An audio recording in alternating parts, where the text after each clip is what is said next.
বাসা থেকে আমার বিয়ের ডেট ফিক্সড করছে। আব্বুকে তোমার ব্যাপারে বলছি। আব্বু তোমার সাথে বিয়ে দিতে রাজি না, তাই আমি সবকিছু নিয়ে বাসা থেকে পালায় চলে আসছি। আমার তোমাকে ছাড়া অন্য কাউকে বিয়ে করা সম্ভব না। তুমি এক কাজ করো, তুমি বাসায় চলে যাও। তোমার বাবা আমার পছন্দের যে ছেলেটা তাকে বিয়ে করে ফেলো। কি বলতেছো তুমি? আমি এখনো বেকার, কয়েকদিন আগে গ্রাজুয়েশন শেষ করছি, আমি এখনো চাকরি করতেছি। আমি নিজে ঠিক মতো চলতে পারি না, আমি তোমাকে কোথায় রাখবো, কি খাওয়াবো, আমি কিছু জানি না।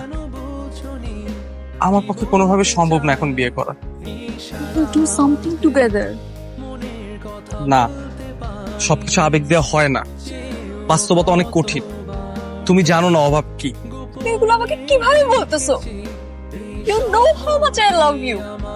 আই নো দ্যাট, কিন্তু সব ভালোবাসা পূর্ণতা পায় না।